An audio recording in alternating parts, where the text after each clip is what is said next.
Assalamualaikum dear students, welcome back to our channel Desert Rose Psyche. We are discussing Pavlov's dog experiment in this video. Let's start the lecture.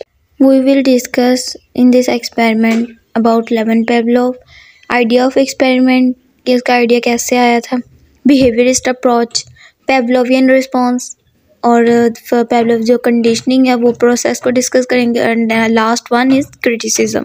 First of all, we will discuss about Levin Pavlov. Levin Pavlov was a physiologist, not a psychologist. Pavlovian conditioning जो है वो accidentally discovered हुई थी. ये planned experiment नहीं था. During the 1890s, Russian physiologist Levin Pavlov was researching salivation in dogs in response to being fed. 1890s में Russian physiologist Levin पेवलोव जो है वो सैलिवेशन डॉग्स में सैलिवेशन का प्रोसेस है उस पर रिसर्च कर रहे थे. वो देखना चाह रहे थे कि जब उनको खाना खिलाया जाता है तो उसके बाद जो है सैलिवेशन या उससे पहले सैलिवेशन का प्रोसेस है वो कैसे हो रहा होता है. He inserted a small test tube into the cheek of each dog to measure saliva when the dogs were fed. इस मकसद के लिए उन्होंने ये किया हुआ था कि हर डॉग जो उनके चीक में टेस्ट ट्यूब इंसर्ट की हुई थी, लगाई हुई थी, जिससे वो सलाइवा को मुहैया कर सकते थे उनको फेड के दौरान जब उनको खाना खिलाया जाता. ये था short introduction of Russian physiologist Levin Pavlov. Now we will discuss idea of experiment. Pavlov predicted the dogs would salivate in response to the food placed in front of them, but he noticed that his dogs would begin to salivate whenever they heard the footsteps of his assistant who was bringing them the food. पेवलोव ने predict किया था कि dogs को जब खाना दिया जाता है, उनके सामने खाना होता है तो वो सेलिब्रेट करते हैं, लेकिन अपने डॉग्स के बारे में उन्होंने ये ऑब्जर्व किया कि जब उनका असिस्टेंट की फुटस्टेप्स जब उनको महसूस होता था कि उनके फुटस्टेप्स चलने की आवाज़ आती थी डॉग्स को कि खाना लेके आ रहे हैं असिस्टेंट, तो वो सेलिब्रेशन तभी स्टार्ट कर देते. Pavlov started from the idea that there are some things that a dog does not need to learn. For example, dogs don't learn to salivate whenever they see food. This reflex is hardwired into the dogs. Pavlov ने जो idea इससे start किया कि dogs जो हैं वो कुछ चीज़ें अनलर्न मतलब उनको पहले से ही सीखी होती हैं, उनको वो सिखाने की ज़रूरत नहीं होती. जैसे कि उन्होंने भी मिसाल दी कि जैसे डॉग्स जो है उनको सेलिब्रेट करना नहीं सिखाया जाता और ना ही वो सीखते हैं, अनलर्न बिहेवियर है ये उनका. डॉग्स में इस रिफ्लेक्स को हार्डवायर्ड का नाम दिया. We have discussed idea of experiment in this slide. In next slide we will discuss behaviorist approach. In behaviorist terms, food is an unconditioned stimulus and salivation is an unconditioned response. Stimulus-response connection that requires no learning.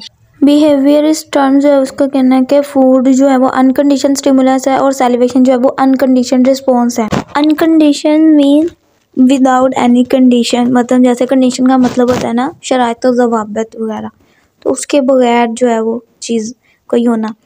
तो unconditioned stimulus के शराइत के बगैर, कोई conditions के बगैर stimulus, और unconditioned response कि उसका भी कोई रूल्स और वो शराइत वगैरह नहीं है. इन शॉर्ट इसका मतलब ये है कि स्टिमुलस रिस्पॉन्स कनेक्शन जो है उसमें किसी लर्निंग की ज़रूरत नहीं है, रिक्वायर्ड नहीं है learning. Next we will discuss Pavlovian response. The dog had learned an association between the metronome and the food and a new behavior had been learned.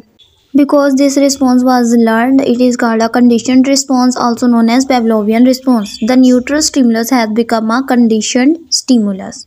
Pavlovian response जो है वो conditioned response को कहा गया है. conditioned मतलब एक conditioned stimulus के साथ neutral stimulus का जब conditioned stimulus में चेंज किया गया, लर्न करवा दिया गया, तो फिर वो Pavlovian response in condition response बन गया. Now we are going to discuss law of temporal contiguity. Pavlov found that for associations to be made, the two stimuli had to be presented close together in time, such as a bell. He called this law the law of temporal contiguity. If the time between the conditioned stimulus and unconditioned stimulus is too great, then learning will not occur. इस law के according अगर condition stimulus जैसे कि जो bell है और अनकंडीशन stimulus जो कि फूड है, अगर इनका टाइम ड्यूरेशन जो है वो बहुत ज़्यादा होगा तो वो लर्निंग नहीं होगी. If the time between the two items were too long, the learning would not occur. His work became famous largely because it was the first systematic study of the basic laws of learning and conditioning. लेवन पेवलोव का ये काम ज़्यादा famous इसलिए हुआ क्योंकि इन्होंने first time systematic study की थी बेसिक लॉज ऑफ लर्निंग के और conditioning. Now we are going to discuss the experiment. Conditioning से पहले जब डॉग को फूड दिया जा रहा था, फूड जो था वो अनकंडीशन स्टिमुलस था और सेलिवेशन जो उसका रिस्पॉन्स था वो भी अनकंडीशन रिस्पॉन्स था. जब बेल जो है वो रिंग की जाती थी, बेल बजाई जाती थी तो कोई रिस्पॉन्स शो नहीं करता डॉग, मतलब सेलिवेशन स्टार्ट नहीं होती थी. ड्यूरिंग कंडीशनिंग ये हुआ कि जब बेल रिंग की थी फिर फूड दिया गया, फूड अभी भी अनकंडीशन स्टिमुलस ही है और उसके साथ जो है वो सेलिवेशन जो है वो भी अनकंडीशन स्टिमुलस है, तो ये सेलिवेशन स्टार्ट हो जाती थी. फूड के साथ बेल रिंग करना सेलिवेशन स्टार्ट कर देता था. लेकिन जब कंडीशनिंग के बाद ये हुआ कि कंडीशन स्टिमुलस जो है वो बेल बन गई, मतलब कि जब बेल रिंग की जाती थी तो डॉग जो है वो सेलिवेशन स्टार्ट कर देते थे कि उनको सेलिवेशन का प्रोसेस लर्न हो गया था आफ्टर कंडीशनिंग, कि जब उन्होंने बेल की आवाज़ सुनी तो सेलिवेशन स्टार्ट कर देते थे कि उनको पता चलता था हमें खाना मिलने वाला है. So guys, this was the whole experiment. I have described terms related to this experiment. Now we are going to discuss criticism. The first criticism was that the use of animals is a criticism of Pavlov's research, although conditioning can be observed in dogs and most species. Human behavior is driven by complex emotions and thought processes. This means that it is impossible for all these processes to be observed. Animal को पेवलोव research में use किया गया, ये एक criticism है कि उसकी जो इम्प्लीकेशन है वो ह्यूमंस पर अप्लाई नहीं की जा सकती. Although there is supporting evidence like little Albert generalising and applying the findings of dogs to humans is still very difficult.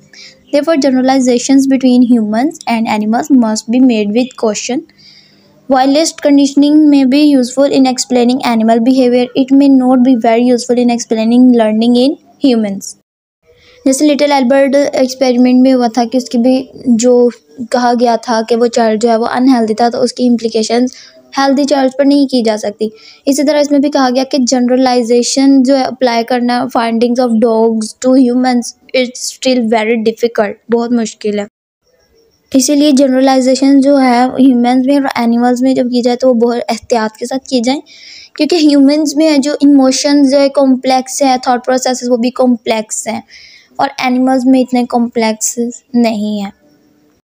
The other criticism is that classical conditioning is limited to explaining how reflex responses become associated with new stimuli. However much human behaviour is voluntary, therefore cannot be explained by classical conditioning. There must be other learning processes involved. अब इस point के मुताबिक इनका कहना है कि जो reflexes हैं वो लिमिटेड है रिस्पॉन्स के, और जो इस एक्सपेरिमेंट में रिफ्लेक्सेस थे वो लिमिटेड थे, न्यू स्टिमुलाई और एसोसिएट कर रहा था ओल्ड स्टिमुलाई न्यू स्टिमुलाई से. लेकिन अब जब ह्यूमंस की बात की जाए, ह्यूमन बिहेवियर में जो वॉलंटरी कुछ बिहेवियर्स होते हैं बहुत ज़्यादा, वो क्लासिकल कंडीशनिंग से एक्सप्लेन नहीं की जा सकते. और there must be other learning process, इसके लिए कोई दूसरा लर्निंग प्रोसेस होना चाहिए.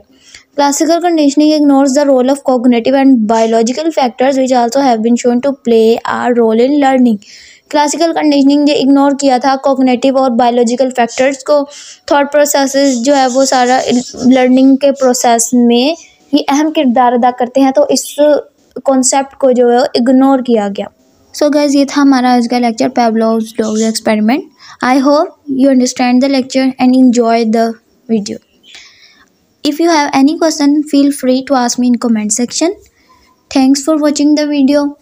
अगर आपको लगता है कि हमारे इस लेक्चर से आपने कुछ नया सीखा है तो हमारे YouTube चैनल को सब्सक्राइब करें. अब हम मिलेंगे नेक्स्ट लेक्चर में, तब तक के लिए अल्लाह हाफिज़.